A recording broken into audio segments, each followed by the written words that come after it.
Buenas noches, amigos y amigas. Gracias por ese compromiso que tiene usted todos los domingos a las 8 de la noche con la política con P mayúscula aquí en Noches en Tregua.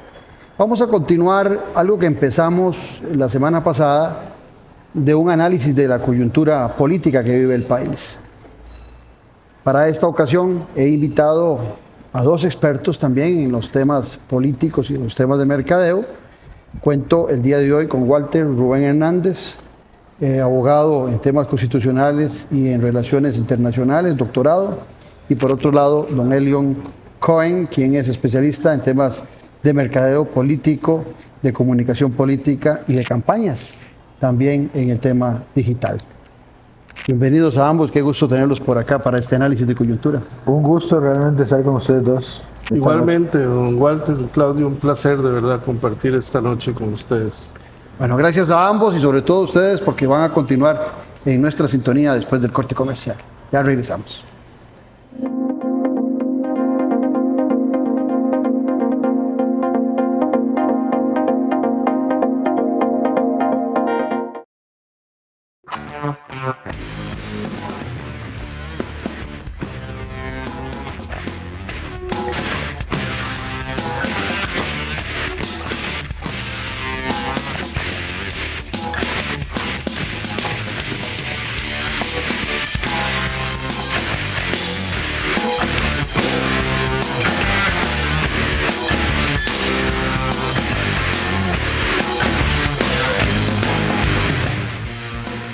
Con la nueva membresía BN en Il Padrino, tendrás un 40% de descuento en todos los platillos durante todo un año para que vengas con quien quieras.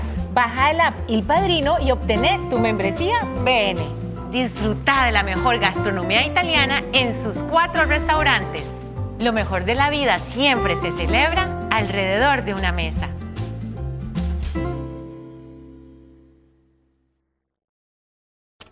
Con los temas de la política, sociedad y economía de Costa Rica y el mundo. Café y Palabras. Lo que hay que escuchar del acontecer nacional con el politólogo Claudio Alpizar Otoya. Café y Palabras, porque la política sí importa. Escuche Café y Palabras, de lunes a viernes a las 9 de la mañana en Radio Actual 107.1. Café y Palabras.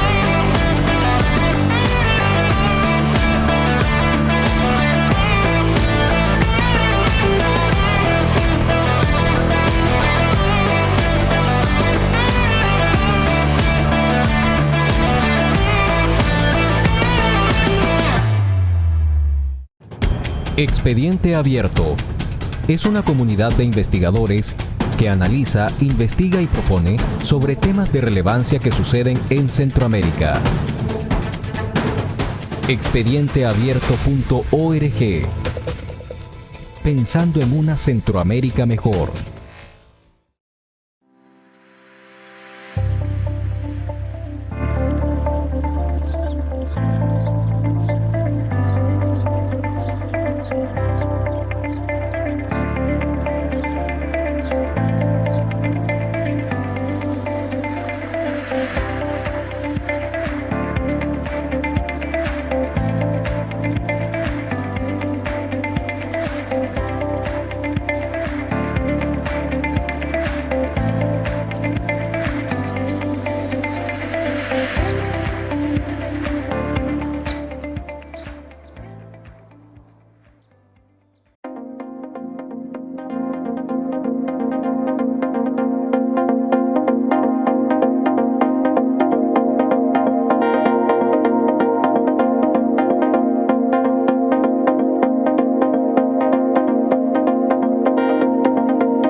Gracias por continuar sintonizados con nuestro programa. Y arranquemos con el tema.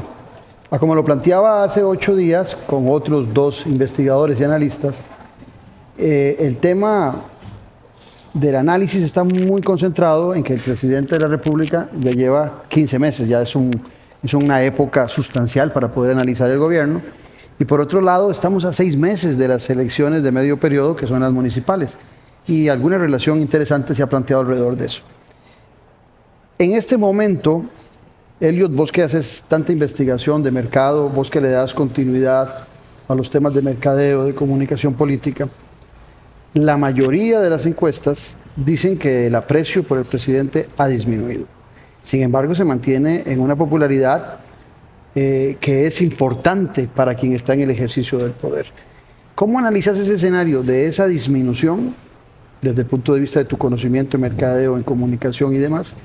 ¿Y qué podríamos esperar de esa caída de la imagen del presidente? Bueno, precisamente hace 2 semanas acabamos de terminar una investigación con neurociencia sobre el costarricense, sobre el presidente Chávez particularmente. Hemos visto, por ejemplo, en Guatemala y recientemente en Argentina, cómo las encuestas no están acertando. Y precisamente no están acertando, no por el método de las encuestas son buenas y es un buen método, pero el ciudadano ya no sabe decir lo que piensa. Yo te pregunto a vos, ¿cómo estás? Y vos me decís bien, pero ¿qué significa bien para mí o bien para usted? Y ahí es donde entra justamente la neurociencia. La neurociencia nos permite indagar sobre el estado inconsciente de las personas, respuestas inconscientes, lo que no logra las encuestas que hacen solo respuestas conscientes. Entonces, hablando concretamente del caso de Chávez, entendimos muchas cosas muy interesantes. La primera, que se está dando un fenómeno muy particular de esta administración, que hay una división muy grande en lo que la gente piensa del presidente y lo que la gente piensa del gobierno. Sin duda, el presidente sigue teniendo un gran nivel de aprobación, de popularidad, y ahí hay que preguntarse qué es lo que piensa el ciudadano del presidente, no lo que nosotros creemos, correcto, sino qué piensa el ciudadano del presidente, y eso lo hicimos y ahora podemos ahondar en eso. Y por otro lado, el gobierno, ¿okay? Y definitivamente el gobierno viene en caída como tal, porque bueno, no tiene nada que sustente, ¿verdad? El discurso un poco que ha venido, y se han dado y recientemente muchos hechos, ¿verdad?, que ponen en duda, ¿verdad?, la capacidad de este gobierno, de esta administración. Sin embargo, la figura del presidente sigue estando alta, la gente lo considera trabajador, la gente lo considera intolerante, pero como una característica positiva, en el sentido que es capaz de echar a quien tenga que echar, de decir las cosas que le parezcan, de ser políticamente incorrecto, pero eso lo ve bien el ciudadano. Y en ese sentido la gente está muy satisfecha con el gobierno, y hay un poco en el costarricense esa idea de que hay que darle tiempo a él. Pero el gobierno sí viene muy castigado. Walter. Mira, ahora que estaba escuchando lo que decía el señor Cohen, me recordé por un segundo cuando me tocó ser embajador de nuestro país en Venezuela a principios de los años 2000. Con Otto Chávez. Con Otto Chávez, precisamente. Y uno se daba cuenta de las gravísimas situaciones sociales que estaban ocurriendo, y no solo políticas, y uno hablaba con la gente común, y la gente, por ejemplo, atacaba muy duramente a personas como, que hoy son personajes, Diosdado Cabello, Freddy Bernal, que era el alcalde de la ciudad de Caracas en ese momento, hoy es gobernador de un estado en Venezuela, y la gente decía, lo que pasa es que si el comandante supiera, esto lo arregla. Entonces era como, precisamente lo que estaba comentando, es decir, una cosa es lo que la gente creía sobre el presidente Hugo Chávez, en ese caso, el comandante Chávez, y otra es lo que pensaban del gobierno. Entonces hacían esa diferenciación y claro, Chávez fue un fenómeno electoral, no perdió nunca una elección, siempre estuvo en la boca y en el corazón de gran parte del pueblo venezolano, no de todo, cosa que la oposición nunca entendió y además nunca se unió para tratar de hacer algo efectivo. Y salvando las distancias y los tiempos, coincido con lo que estaba comentando aquí el otro invitado a la mesa, de que realmente estamos ante una situación compleja, sobre todo porque a mí lo que más me preocupa como abogado y como analista de la cosa política es que el país está paralizándose en un montón de temas muy importantes y no se está avanzando. Diría que incluso en algunas áreas estamos retrocediendo. Sí hay áreas que uno no puede ser tan egoísta de decir que no se ha hecho algo, por supuesto que se hace algo, pero la conformación tan sui generis que se le dio al equipo de gobierno demuestra que en eso se equivocaron. Es decir, no están caminando. Ya han pasado 15, 16 meses, dentro de poco en octubre tenemos 18 meses y si vos te fijas en cualquier empresa, en cualquier emprendimiento humano, lo que se llama el periodo de ajuste, el periodo de aprendizaje, que vos tenés que matarte dura de 12 meses a 18 meses. Y aquí sinceramente se ve que un montón de ministros y de otras personas que se han nombrado no están dando la talla, no logran adecuarse ni logran entender cómo funciona el Estado costarricense. Hay una muy mala relación, y esto debo reconocerlo, ya no es culpa de Chávez, con una pésima Asamblea Legislativa, porque la Asamblea Legislativa tampoco destaca ni por la capacidad de sus integrantes. Hay 2 o 3 personas ahí que destacan un poquito más porque hablan más, porque son muy duros, pero por ejemplo el gallo que más canta, que es doña Pilar Cisneros Gallo precisamente, pero doña Pilar es una persona que tiene su capacidad de comunicadora y tiene un verbo muy especial y tiene un cariño especial de una gran parte de la población, y es la que llevó a Chávez a la segunda ronda. Pero doña Pilar todavía no entiende y no logran conocer, y yo siento que muchos no se dejan asesorar de lo que es realmente ser legislador y hacer control político de verdad, no politiquería, porque no se está en una entrevista para acorralar a un invitado. Ese tema del gabinete quiero que lo desarrollemos ahora, me parece muy interesante, pero vos tocaste un tema que quisiera oír a Elliot referirse por su expertise. ¿Se puede mantener la popularidad? Y esta pregunta la hice hace 8 días también a los invitados de aquel día. ¿Se puede mantener la popularidad sobre la base de intangibles de una comunicación política sin las acciones que sientan el ciudadano? En esa referencia que hacías vos de que hay temas muy delicados que nos están atendiendo en estos momentos, ya sea por el Ejecutivo o por el Legislativo, pero se puede sostener sin atender esos temas que son urgentes todavía más la popularidad del presidente sin acciones claras, concretas que beneficien a la ciudadanía. Bueno, tenemos que tener claro que la política no era como en nuestros tiempos de realidades. Hoy la política es un tema de percepciones. Ya no hablamos de verdades, hablamos de percepciones. Y en ese sentido, a nivel de percepciones, influyendo el inconsciente colectivo de una u otra manera, principalmente a través de las redes sociales, que esta administración lo hace muy bien, sí se puede sostener una percepción positiva por mucho tiempo. Y de ahí un poco todas las acciones digitales que generan, ¿verdad? Como las conferencias regulares, incluso yo creo que hay un guión debidamente preparado para esa intolerancia, para esos actos de intolerancia que él enfrenta. Todo eso hace crear una percepción sobre la persona que está calando y está agradando al costarricense. ¿Okay? Entonces sí es posible. Es posible.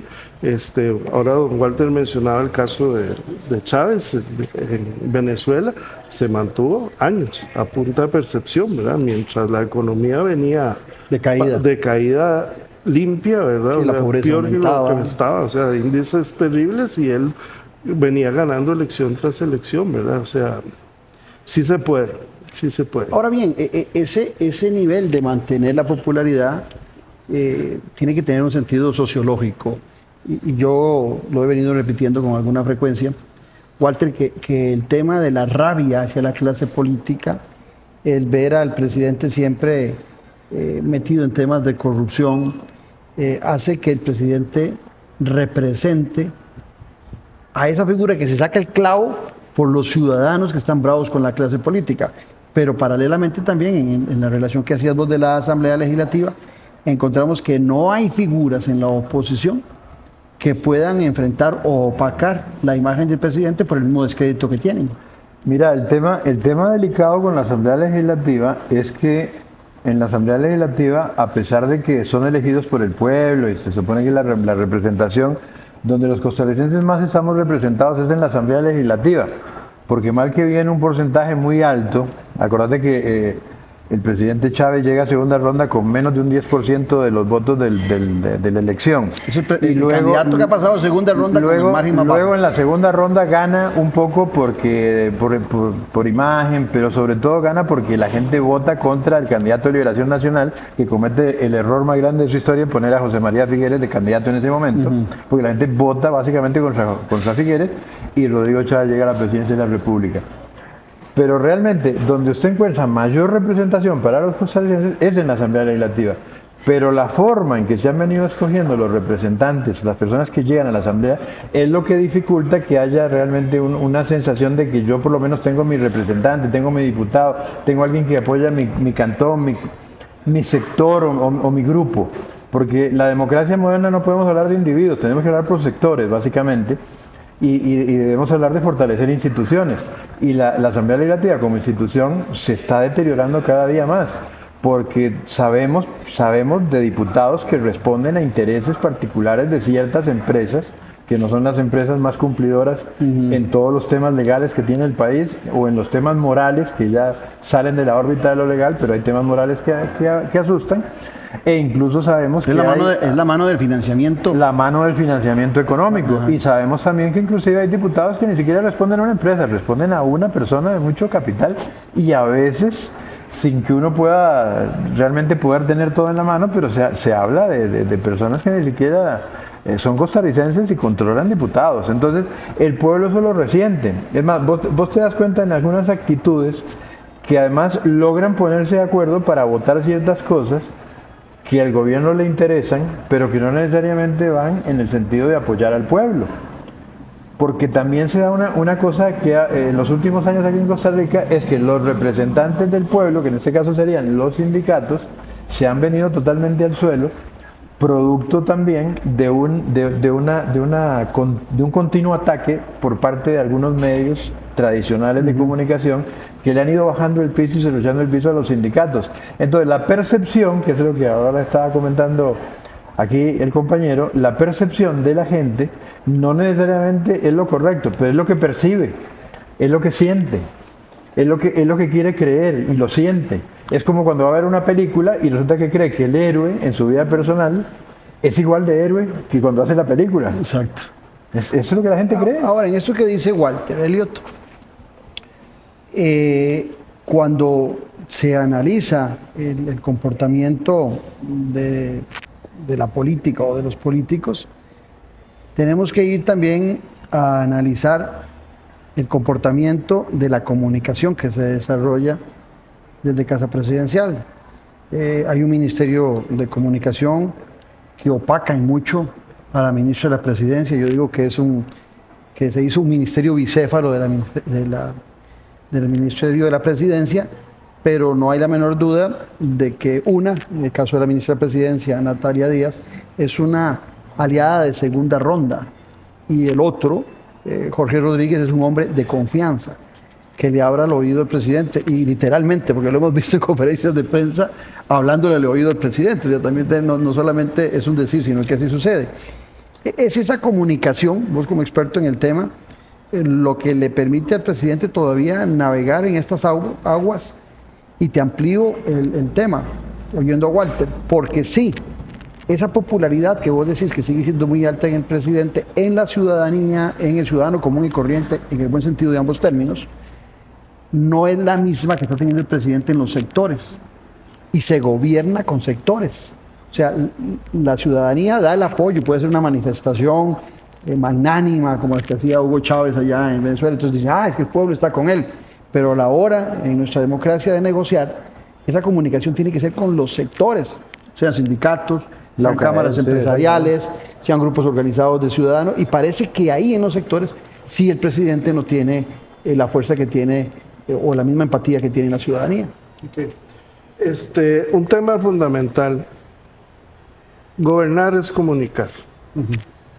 Eso hay que tenerlo claro y esta administración y particularmente el presidente Chávez lo está haciendo bien. Entonces, por mérito de su propia gestión de comunicación, está teniendo percepciones muy positivas hacia él, no tanto hacia el gobierno. Pero los que están en la acera del frente, volviendo al tema de la Asamblea Legislativa, no lo están haciendo bien. Y Eso lo dijiste vos aquí hace meses. hace meses. Cuando estuviste acá. Exactamente. Entonces ahí hay un problema serio. Y es el problema que han venido enfrentando muchos, sobre todo partidos tradicionales, que les ha costado entender de que la forma de hacer política ha cambiado.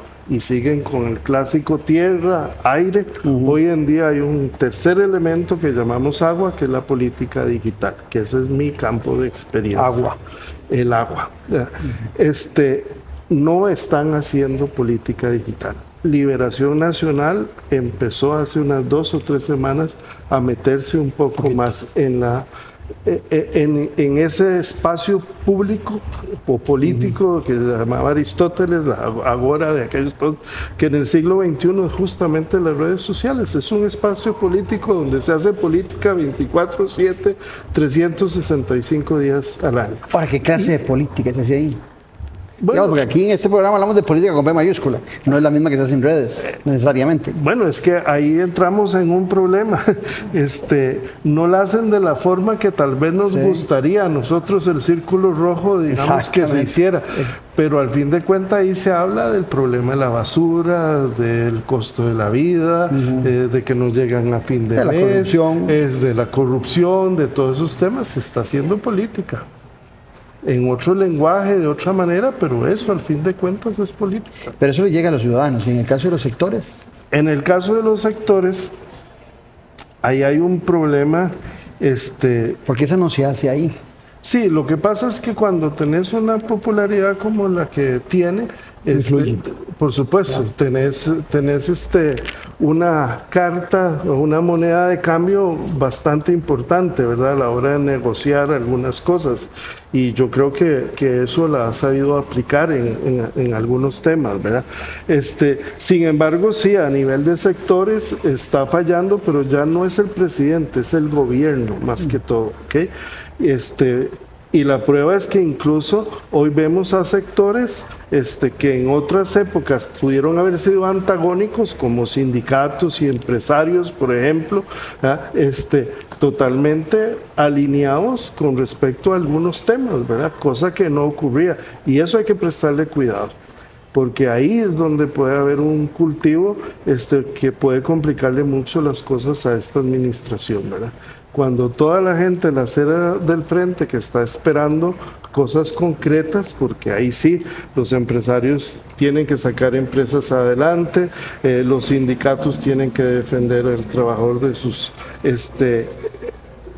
sus conquistas históricas, el estudiantado quiere una mejor calidad, los padres de familia quieren oportunidades para sus hijos, y así podemos seguir dando ejemplos. Y cuando no se están dando soluciones, por el contrario, más bien se están afectando cada día más, como quitar becas, etcétera, etcétera, ahí hay un caldo de cultivo importante que primero le va a pasar la factura al gobierno, no tanto a Chávez. Interesante esa diferencia que hace Elliot entre el gobierno y el presidente y la imagen de uno y otro. Totalmente.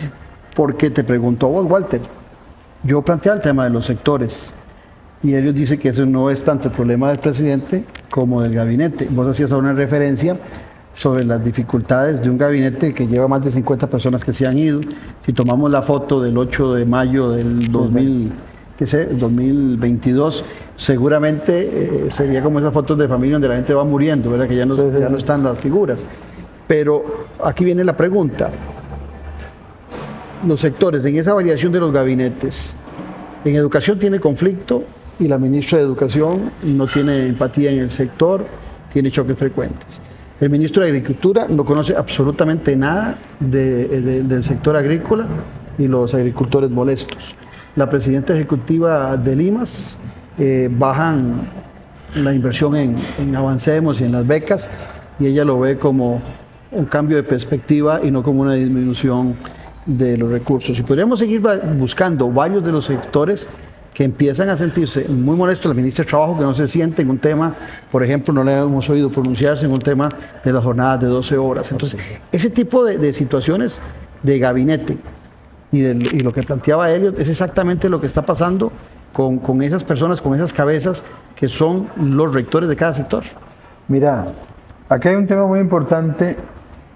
Voy a decir una cosa positiva que le veo yo al presidente Chávez, no a su gobierno, al presidente Chávez, y es que con su peculiar estilo ha logrado que el ciudadano común y corriente, con el debido respeto, ¿verdad? Como decís vos, en el buen sentido tome también. conciencia, porque antes no ocurría, tome conciencia de que el poder está dividido en 3 poderes.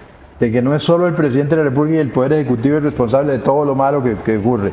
La Asamblea Legislativa de por sí, desde hace muchas décadas, viene muy desprestigiada por una razón muy sencilla.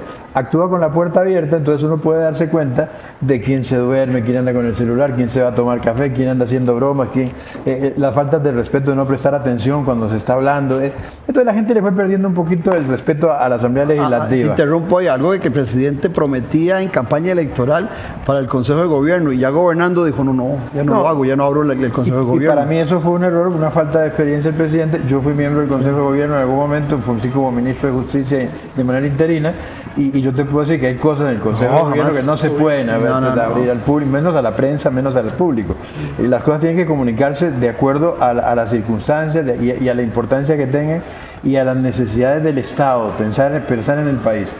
Pero sí quiero reconocer que, por ejemplo, ha puesto el dedo en la llaga y ahora la gente que antes reclamaba por la lentitud del Poder Judicial es consciente de que parte del mal funcionamiento del país o muchas cosas que no funcionan en el país, también hay una responsabilidad del Poder Judicial, de la Corte Plena, que esa casi que gerontocracia que tiene ahí instaurada desde hace mucho tiempo y que no avanza, y que el mismo Poder Judicial ahora se ha sacudido, y hay sectores dentro del Poder Judicial que reclaman una transformación y un cambio necesario.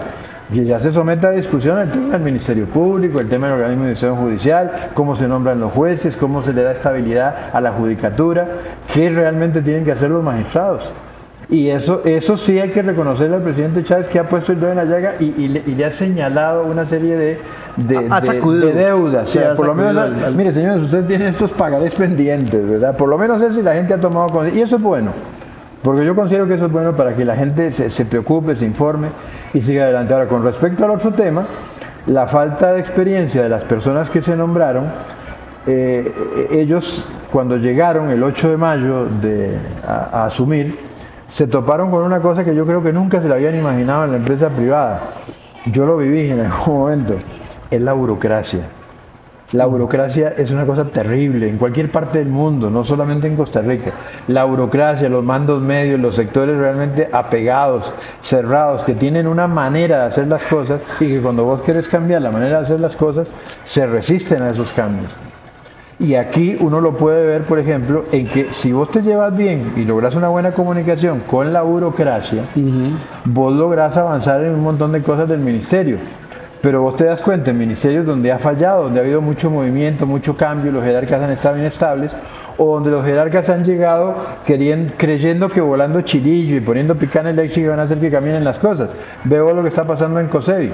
¿Cómo es posible que empezando el año no supieran que ya para esta época se iban a quedar sin presupuesto para atender el mantenimiento de las vías? ¿Quién le da el presupuesto COSEBI? ¿El ministro de Hacienda? Ok, pero además, el ministerio y el personal medio sabía perfectamente que ya para cierta fecha el presupuesto nacional no iba a alcanzar, y no es porque el presupuesto nacional estuviera mal calculado, es que el presupuesto nacional se calcula dentro de ciertos parámetros y vos sabes que te va a llegar hasta julio, agosto o octubre, y necesitas empezar a trabajar en abril o mayo un presupuesto extraordinario para que te lo aprueben en julio o agosto, porque en septiembre no te lo pueden aprobar, salvo que sea una cosa excepcional. Yo lo sé por experiencia, a mí me pasa con la alimentación de las cárceles. El presupuesto nacional no cubría para darle de comer a todos los privados de libertad, al personal del ministerio, a la policía penitenciaria. Entonces yo sabía que apenas saliera en enero, ya tenía, el agente de presupuesto empezaba a preparar 1 o hasta 2 proyectos de presupuesto Pero extraordinario. en eso que estás diciendo me llevas a hacerle la pregunta al experto en comunicación política, Elliot. Resulta, Elliot, que hay una premisa que se dice en administración pública y es válida. Los funcionarios públicos pueden hacer todo lo que la ley les permite.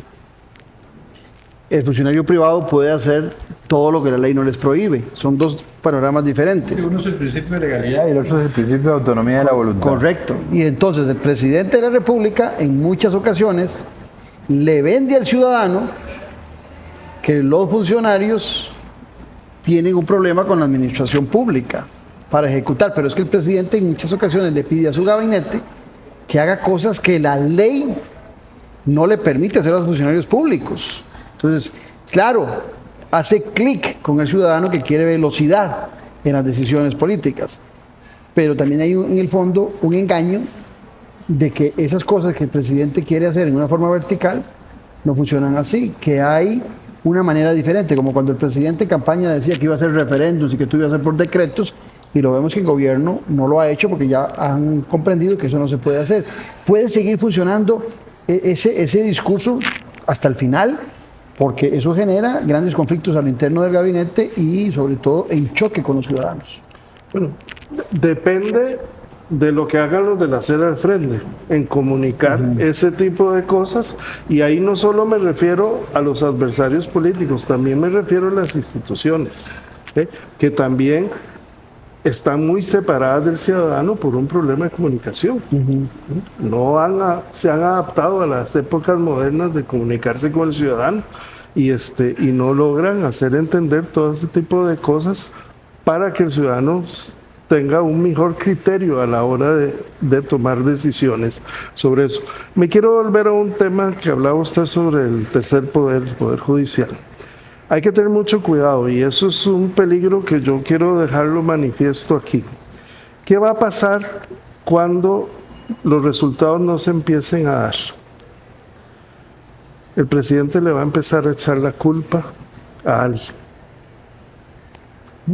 Poder judicial, Asamblea Legislativa. O sea, las incompetencias del Ejecutivo, Ajá. al no solucionar, echárselas a los otros poderes. Eso lo hizo Bukele en algún momento con la Asamblea Legislativa. Exactamente, a Y la lo han misma hecho en América burocracia. Latina todos los populistas. Exactamente, entonces ahí tenemos urgentemente que ponernos un signo de atención, ¿verdad? Porque ahí empieza a peligrar un poco nuestra institucionalidad. La realidad es que hemos tenido gobiernos buenos y no tan buenos con estas leyes y estas maneras. Este no ha sido un buen gobierno y la gente lo está sintiendo así. Y no podemos permitirle que a través del liderazgo que tiene el presidente le empiecen a echar las culpas a terceros. Eso sucede mucho en el gabinete, cuando el presidente despide a alguien y se lava las manos y dice, lo quito porque no supo hacer su trabajo. Exactamente. Pero ¿dónde estaba el presidente coordinando con ese ministro? ¿Quién lo nombró? ¿Quién lo nombró? Ahora, Elliot, en esa misma línea, cuando vos decías que las redes son importantísimas y estamos claros, ¿verdad? Que me gustó mucho ese concepto, porque siempre ha habido el de tierra y agua y ahora agregamos el de agua. Pero en ese mundo del agua, de las redes, donde se maneja muy bien el actual gobierno, con los troles y con los bots y todo lo que vos quieras, y personas reales también, hay algo que me llama la atención. Cuando tratan de hacer una convocatoria a una manifestación, son 4 gatos lo que llega, es muy poca gente la que mueve en las redes a favor del presidente en manifestaciones. Pero cuando los sectores hacen manifestaciones de agricultura, de educación, sí hay mucha movilidad. ¿Están fallando las redes o es el propio estilo del ciudadano costarricense de no querer salir a apoyar al presidente? ¿Qué pasa ahí? Ahí fallan las redes, entonces, porque en muchos, la gran revolución que se dio en Egipto, en el África árabe, estuvo basada en esa movilidad que provocaban las redes. Donald Trump utilizaba mucho las redes para esa movilidad, pero parece que a los influencers del presidente no le funciona esa convocatoria por redes. Sí. Hay una KPI o un índice de desempeño fundamental en redes que es el compromiso, el engagement, ¿verdad? Y eso es un poco lo que hay que medir. El presidente y su gente, digamos, que lo aprueba, y eso lo medimos también en este estudio que hicimos, le están dando una oportunidad, o sea, no es una aprobación apasionada, digamos, que puede haber. Incluso dentro de una de las características que le ponen al presidente es inteligente, pero la emoción subconsciente, cuando hablan de inteligente, que nos dan los estudios, es miedo. A la gente le da miedo esa inteligencia del presidente. Entonces, ¿qué es lo que está pasando? La gente le está dando una oportunidad, pero no tiene ese compromiso con él tan grande como para movilizarse. Cosa que sí se ocurre con los sectores que están defendiendo una cosa. Ahí sí hay un compromiso, hay un derecho, hay una cosa concreta. A este gobierno la popularidad hoy en día es una popularidad que no está fundamentada en hechos, sino en una perspectiva de darle tiempo, que es muy del costarricense, de esperemos a ver, a ver qué pasa. Y eso es lo que está pasando, y eso no moviliza a la gente. ¿Y ese tiempo cuánto puede ser? No sabemos. Ahí depende un poco de lo que hagan ellos, de lo que hagan otros, de cosas de coyuntura. Lo que estamos viviendo estos últimos días particularmente, a mí me llaman un poco la atención, ¿verdad? De que eventualmente puede ocurrir algo interesante, digamos, en los próximos días, porque hay mucha convulsión en estos momentos, ¿verdad? Ahorita hablamos de esa convulsión, pero en esto que dice Elliot, acaba de tocar un tema que me parece que me gustaría oírte a vos. El miedo, o sea, hay gente que le tiene miedo al presidente, también, ¿verdad? Por su estilo, y hablo de la oposición. Me da la impresión que en los últimos meses algunos diputados, por más flojitos que sean, como lo decías vos en la Asamblea Legislativa, se han empezado a empoderar, y sectores también, y le han perdido el miedo que estaba sustentado sobre todo en la popularidad del presidente. Estaba en un nivel muy alto, en un 80 al principio, y ahora anda en 50 y pico, dicen algunas encuestas. ¿Es eso la popularidad, lo que ha frenado la crítica, a pesar de lo que estamos viendo en el campo del gabinete que hacías vos referencia? Yo diría que no. Yo siento que los sectores que han criticado al presidente, y que muchos lo han hecho de una manera coherente, objetiva, realmente sopesando las situaciones y analizando los pros y los contras, eso siempre se ha mantenido en el tiempo, digamos, la gente seria. Por supuesto que si vamos a hablar de troles, eso es un desastre, ¿verdad? Y no olvidemos que no solamente hay troles a favor del presidente, hay troles en contra del presidente y en contra de los grupos políticos, siempre. Ahora bien, hay una cosa interesante con respecto a lo que comentaba aquí el señor Cohen. En el tema de las redes y todo lo demás, no olvidemos que en el caso, por ejemplo, que vos mencionaste también de Egipto, las redes lo que vinieron a sustituir fue la falta de libertad de comunicación que había en ese momento en Egipto. Es decir, vos no podías, por los canales habituales, la prensa, la radio, la televisión, convocar a una manifestación. ¿Qué no sucede? Y por eso tuviste que usar las redes sociales. Pero no fueron las redes sociales las que volcaron el gobierno y cambiaron las cosas. La gente llegó porque ya estaba cansada y la gente que estaba organizada movió las cosas. Pero en el caso de Venezuela, que vos hablabas de Chávez, sí había Chávez siempre llamaba a manifestaciones para oponerse a las contrarias que eran muy grandes y lograba superarlas. Pero había organización en los dos casos. Yo viviendo en Venezuela, yo vi manifestaciones en el viaducto de Caracas, yo vi manifestaciones de la oposición de más de 1 millón de personas que caminaban hasta cerca de Miraflores. Claro, a la hora de llegar no servían de nada porque era como una especie pero Chávez metía 1.200.000. Y al día siguiente entonces convocaban, movilizaban y estaban organizados. Ahora, en el caso de Costa Rica, sí, convocan, la gente llega o no llega, pero no es algo determinante.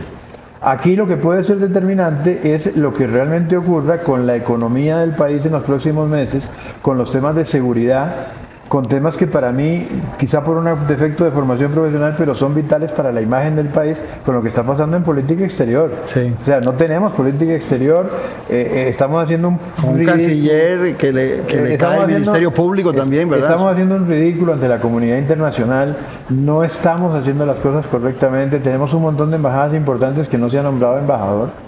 Un país, por ejemplo, como España. España siempre ha sido un país que ha cooperado con nosotros, donde hemos obtenido recursos económicos, tecnológicos, educativos. España siempre nos ha apoyado por esa cuestión de la madre patria y todo lo demás. Y no tenemos embajador. ¿Cómo es posible que no tengamos embajador en España? ¿Vos querías decir algo? Sí.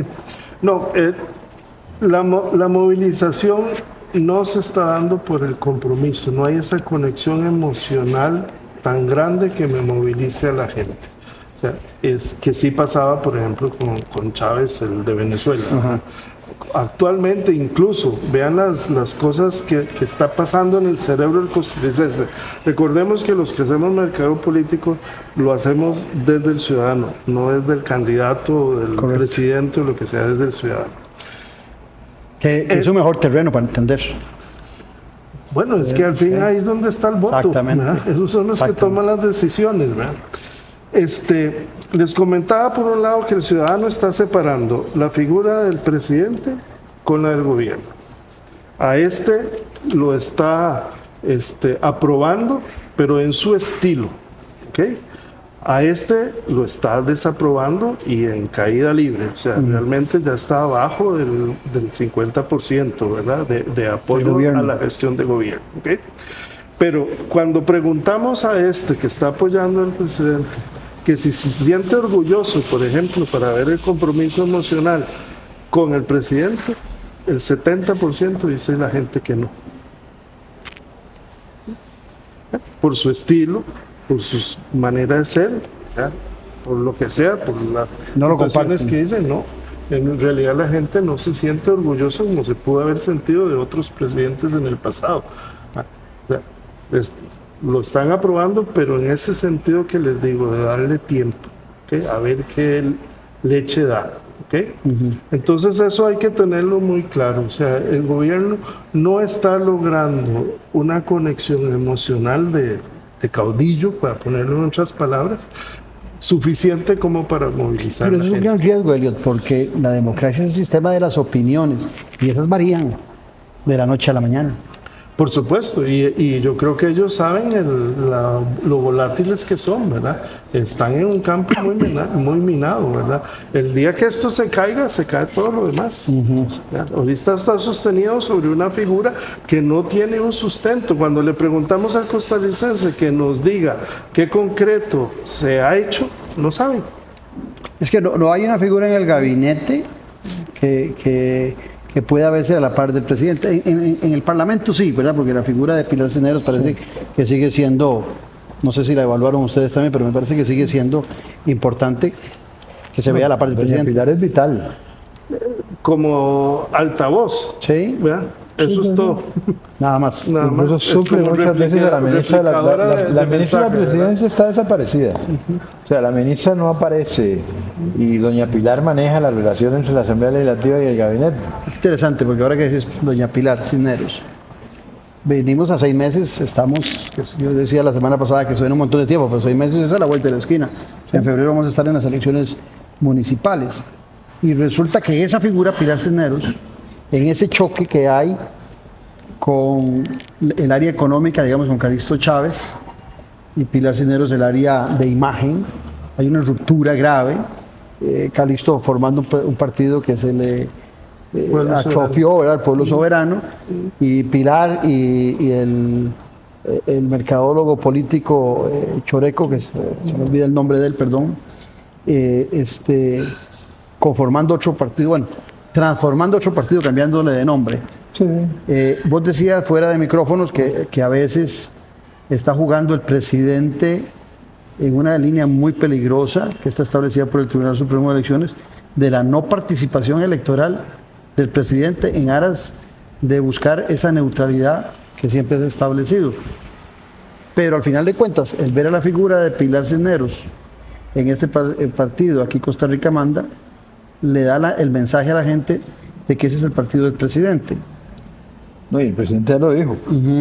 Ayer lo dijo. Ayer lo dijo. Ayer lo dijo. Sí. Ayer lo dijo. ¿Qué dijo? Que ese era el partido. No, que doña... Bueno, en Luz este Mari, pleito que ha tenido con Luz Mari. Exactamente. Si vos decís, prácticamente fue lo que dijo. Sencillamente que Luz Mari no representaba Ahora, al presidente y que dijo que tenía meses de estarle pidiendo una cita y que no le interesaba hablar No con le ella. interesaba. No le interesaba. Curioso porque sí se ha reunido 6 veces llegó 6 veces la esposa de Leonel Baruch. Leonel Baruch y llegó 6 veces el Pero esa es publicista como la también, parte- ¿verdad? Bulgarelli. Yo siento que esa es la parte como farandulesca y ahí lo que ha habido es una muy mala asesoría desde el punto de vista de la imagen política.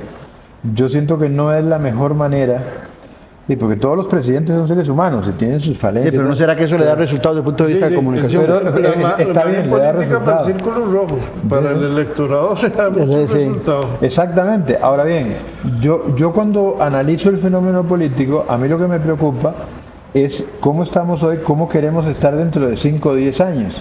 Y si el gobierno no logra despegar y ordenarse y organizarse y coordinar un mínimo dentro del gabinete, nosotros no sacamos adelante un montón de tareas que están pendientes, muy graves, y no van a ser los 4 años de gobierno que nos estanquemos. Es que 4 años sin hacer nada, multiplicarlo por 3 para poder volver a las circunstancias que nos permitan despegar. Porque en política no es 2 más 2 es 4, no. En política se puede llegar a restar a veces, por falta de acción, por inoperancia. Los errores se pagan caros, la falta de toma de decisiones se pagan caras. Le doy un dato interesante ligado con eso que sacamos de los últimos estudios. ¿Ok? Mucha popularidad, un gobierno en caída. Le preguntamos al ciudadano si quiere continuidad o cambio. Quieren cambio. Interesante. ¿Pero en qué línea? Es que vamos en una línea muy populista. Bueno, la gente lo que quiere es, por un lado, regresar al pura vida. Cuando preguntamos si la gente se sentía pura vida, nos dijeron que no. Hay una gran nostalgia. Nosotros trabajamos con perfiles del ¿Será por esa ciudadano. polarización que se ha hecho desde, Por supuesto. no en este gobierno, viene esa polarización del gobierno de la disputa entre los Alvarado? Exactamente, los últimos años. Entonces, hay un poco de nostalgia de una parte del costarricense, más o menos dato una ese. cuarta parte del costarricense, que es ahí donde está principalmente el voto duro, digamos, de Liberación Nacional, ¿verdad? Que pesa, que es importante siempre, independientemente del candidato. Una figura que pueda quererse. Tiene mucho peso, incluso eso lo evaluamos y realmente en el ADN el costarricense está muy, muy metido en el Partido Liberación Nacional, sin duda. Para bien o para mal, pero ahí está. Ahí está, no para bien, más que todo. Sí. Incluso logramos determinar qué es lo que la gente detecta o qué lo conecta emocionalmente con el partido. El candidato suma o resta, eso es todo, pero Ok. el partido tiene una base muy sólida. ¿Ok? Y ahí está, en esa gente que quiere volver a esos tiempos de gloria donde éramos felices. Hay otro sector, perdón. No, dale. Sí, que es lo que nosotros hemos llamado el reaccionario. Es el costarricense que reacciona contra todo. Ese es el más grande. Es la población más El grande. inconforme Está permanente. hecha permanente. Y ese es donde está el voto duro de Rodrigo Chávez. El rabioso. El rabioso. Y es el que está en Bueno, pero qué redes interesante, sociales ok, pero es que- diciendo las cosas Ok. en contra y todo. Y ese es muy volátil, ¿verdad? Porque hoy reacciona contra los que están a favor, en contra ok, de pero- Chávez, pero pero, me- también mañana puede reaccionar en Pero contra del mismo Chávez. me permitís hacerte la siguiente consulta y a vos que también te gusta la política electoral también te la planteo. Vamos al proceso de municipales. Yo he venido diciendo en radio y aquí en televisión de que el chavismo quiere hacer de esa elección un referéndum. O sea, si tenemos muchos alcaldes y muchos regidores, es un visto bueno a la gestión del presidente. Pero el presidente viene en caída, o el gobierno del presidente viene en caída, y faltan 6 meses.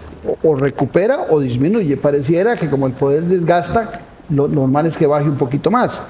Ahora, vienen las elecciones. Vos decís que Liberación se mantiene en el inconsciente en algunas áreas bien, Yo veo que también hay una gran reacción en las redes y en otros antiliberacionista, con un rechazo total a la liberación durísimo y a cualquier figura que pueda representar esa bandera muy fuerte.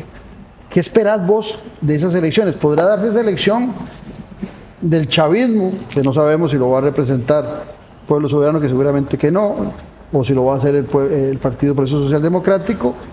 Creo que va a ser aquí Costa Rica manda, porque el hecho de que esté Pilar Cisneros y 9 y 8 diputados más ahí mandan esa señal. Pero ¿cómo ves vos desde el punto de vista de mercadeo político? Claro, te estoy poniendo a sacar la bola de cristal y faltan muchos meses, pero podrá darse esa polarización entre una fuerza que lleva Liberación, viene disminuyendo sus alcaldes, pero desde el 2014 a la fecha, 2016 a la fecha, no, 2012 a la fecha, lleva Liberación en todos los procesos entre 45 y 55 alcaldes. ¿Cómo ves ese proceso que se avecina, que es muy diferente al nacional?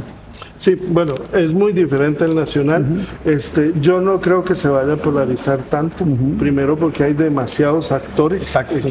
Entonces, y más bien del lado oficial, es donde también hay más actores. Así es que yo no creo que vaya a ser un referendo, y además, como lo mismo que les decía antes, la movilización por ese nada más te meto la cuchara ahí, pero es que ellos lo han planteado prácticamente como un referéndum. Cuando uno oye a Pilar Cisneros hace unos días en esa actividad, ellos son los que están planteando es lo que quisiera. Es lo que quisiera. Exacto. Pero si no se va a plantear como vos decís, o sea, puede ser leído como una derrota si no se da. Por supuesto, y yo creo que no les va a ir bien. Sinceramente, eso es lo que yo creo. De hecho, lo están planteando, no logran todavía consolidar, ¿verdad?, una oferta real. Siguen los problemas entre el PPSD, el Soberano, aquí Costa Rica manda. Está convulso el tema. No han logrado concretar una oferta a estas alturas. Vos, como profesional en Derecho, no siendo parte del Partido Pueblo Soberano, el Partido Progreso Social Democrático, te tocó hacer la conformación de ese partido. Yo fui el notario que hizo el partido todo el partido. Recuerdo que en un programa anterior nos comentabas que parecía hasta como un té de canastilla, que era poquita gente y muchas mujeres en el partido. Sí, básicamente fue yo te diría que la mayor cantidad de gente que integró el Partido Progreso Social Democrático fue gente que se separó del Partido Nueva Generación de Sergio Mena, que se fueron molestos, enojados por cosas ya de estilo con Sergio. Y sí llamaba la atención la enorme cantidad además de mujeres, que además fueron 2 mujeres las que lideraron la parte de todo lo que fue el trabajo de campo, de organizar las cantonales. Y Lucía. Que no se ve, no está en el mapa ahorita. No, porque Lucía y Luz Mari, que eran muy unidas, se terminaron peleando cuando Luz Mari empezó a negociar con Rafael Ángel Calderón, y aparentemente para Lucía... Cuando iban a hacer una alianza. Cuando iban a hacer una alianza. Estaba Rodrigo Chávez ahí. Y ella lo hizo de motu propio como presidenta, y no lo consultó con según lo que yo supe, no lo consultó con el directorio, y tampoco lo consultó con la que era su principal aliada y, digamos, la otra parte importante del movimiento, que era esa muchacha Lucía, que vive en Palmares, por cierto, es de la provincia de Alajuela. Y entonces Lucía se separó, más bien a raíz de eso se fue toda la provincia de Alajuela, porque ella había organizado, y tuvieron que renovar estructuras y todo lo demás. Debo reconocer, por ejemplo, que Luz Mari, Lucía y alguna de la gente que trabajan con ellos realmente tienen mucha capacidad para montar la carpintería, organizar las cantonales, y todo eso fue sin tener mucho dinero ni recursos, lo hicieron muy bien. El problema de ellos siempre fue el manejo político. Y esa negociación que se dio para que Rodrigo Chávez fuera el candidato de ellos. Básicamente hubo una oferta concreta, seguramente de ellos. Cuando Rodrigo planteó seguramente que doña Pilar iba en primer lugar, habría que ser muy cerrado para no darse cuenta de que eso ofrecía grandes expectativas. Para el segundo, el tercero y hasta para el cuarto sacaron. Y Luz Mari se colocó en una posición donde evidentemente quería ser diputada, ¿verdad? Sí. Para mucha gente lo ve como ser diputada es como una meta, y no es una meta, es nada más un medio. Pero hablando ya del tema de las elecciones, siento de que cualquier puñadito de alcaldías que logre ganar el gobierno o sus representantes, que en muchos lados sé que están haciendo alianzas con otros partidos locales o incluso grupos tradicionales. Sé que incluso hay varias alianzas con gente de la unidad. La unidad se ha puesto de alfombra del gobierno en varios aspectos. Va a ser un éxito, porque van a tener lo que no tienen, van a tener algunas alcaldías. Sí. Y Liberación Nacional, dudo mucho que pueda repetir la misma cantidad de alcaldías que Viene tiene la baja ahora. desde el 2012. Pero además ahora se ha agravado porque está el tema del caso Diamante, la expulsión que hubo esta misma semana alcaldes. de algunos alcaldes o exalcaldes. La percepción de corrupción que la persigue percepción de Liberación. corrupción, un manejo interno del directorio político y de la Asamblea de Liberación Nacional donde ese especie de club de alcaldes hace lo que quieren y no escuchan otras voces. Correcto.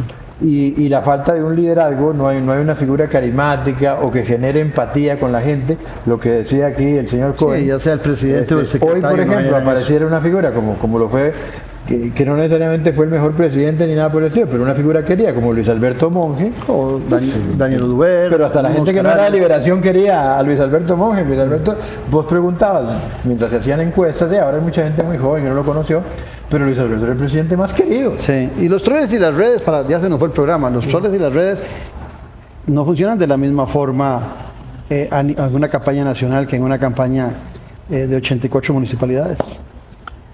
Sí funcionan de la misma forma. De la misma forma. Es más complicado de gerenciar porque hay que segmentar, ¿verdad?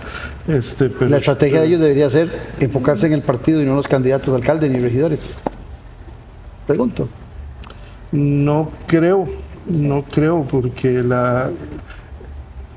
los municipales son muy locales, o sea, tenés que mover a la gente local y ahí es donde yo veo la gran debilidad y la gran fortaleza de Liberación. Eso es lo que esa es la consulta. O sea, si ellos se concentran solo en la bandera, a lo mejor algunos van a votar a ciegas porque ven la bandera de aquí Costa Rica manda y sin saber por quién van a votar. Y Liberación tendría Sí, pero no están tan la disciplinados. otra ventaja que también puede ser una desventaja. ¿Quiénes son sus candidatos? Acordate que aún todavía en este país las municipales no concentran o no logran llevar a esa masa grande de votantes. En algunos lugares, por ejemplo en San José, con 30.000 votos sale el alcalde. Sí. Hay 300.000 Bueno, pero electores. a mayor presencia puede ser que beneficie a los partidos Pero alternativos. la gente en otros cantones más pequeños, más alejados, y la gente vota por la gente que Bueno, conoce. y una pregunta para irnos, que tanto tema interesante. ¿Y le podrá servir al PAC para ver si resucitan alguito de estas campañas No creo. municipales? No creo. Está desaparecido el mapa totalmente. Están ¿verdad? totalmente desaparecidos. Sí tienen, nosotros de hecho también lo medimos, sí tienen su cuotita, su metro cuadrado ahí todavía en el inconsciente de la gente que podría servirles para rescatar.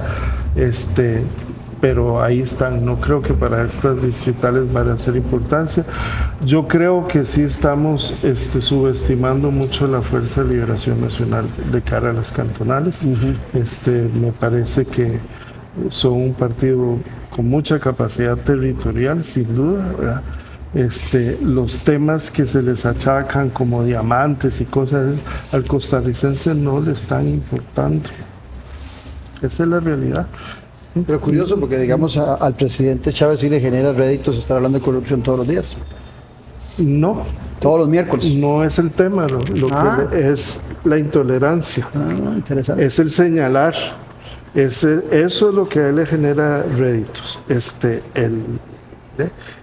el ser una persona confrontativa. Entonces podría estar generando también entonces falta de empatía para la negociación con los otros actores cuando él juzga a todos los partidos como corruptos, a todos los expresidentes como corruptos y se va a quedar solo.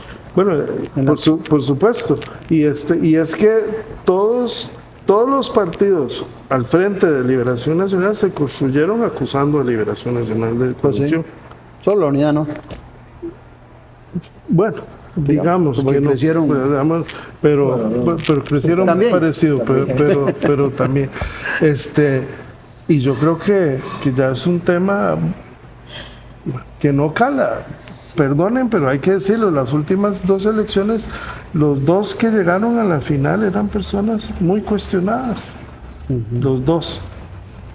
y fueron los más votados. Sí, sí, sí. Por diferentes razones, pero ambos eran muy cuestionados. Exactamente. Algo que se te quede en el tapete, si no nos vamos. No, básicamente que ya va siendo hora de que el presidente considere realmente asesorarse y conformar gabinete.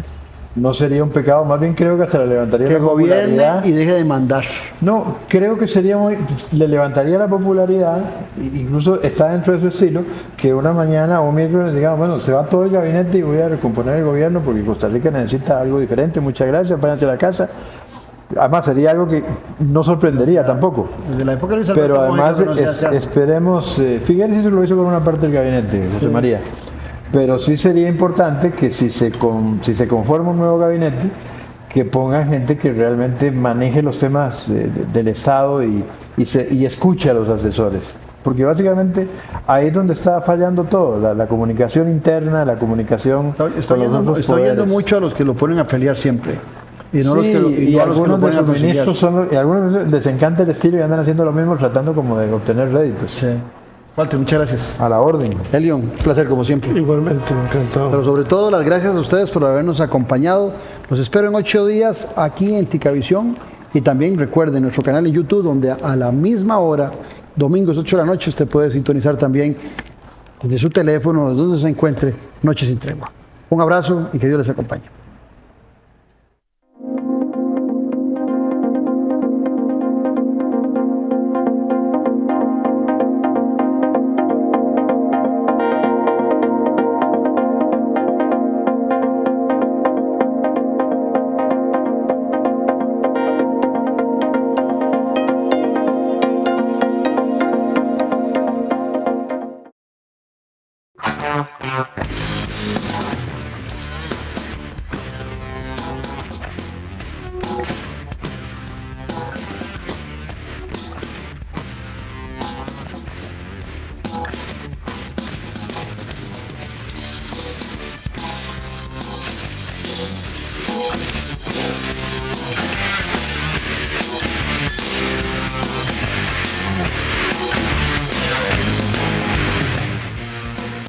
Con la nueva membresía PN en Il Padrino, tendrás un 40% de descuento en todos los platillos durante todo un año para que vengas con quien quieras. Baja el app Il Padrino y obtener tu membresía PN. Disfruta de la mejor gastronomía italiana en sus 4 restaurantes. Lo mejor de la vida siempre se celebra alrededor de una mesa.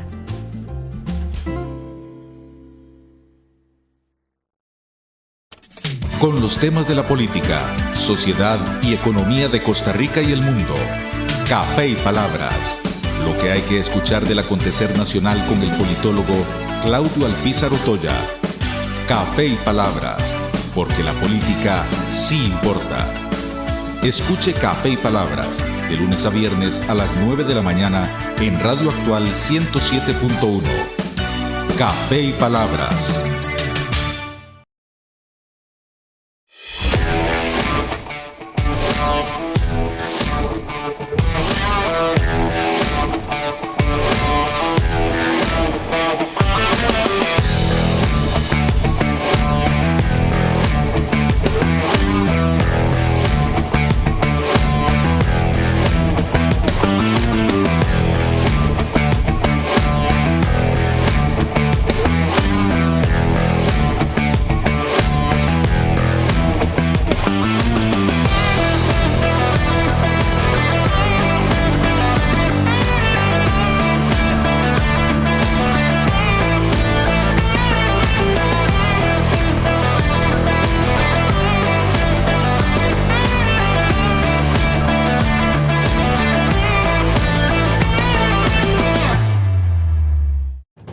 Expediente Abierto es una comunidad de investigadores que analiza, investiga y propone sobre temas de relevancia que suceden en Centroamérica.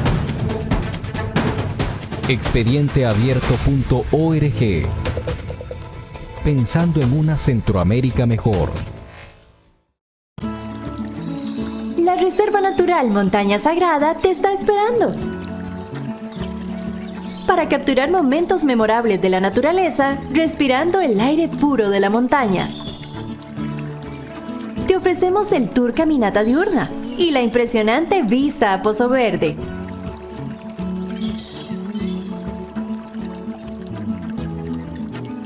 Viví la experiencia con Copelesca Tours. Puedes contactarnos al 8403-4000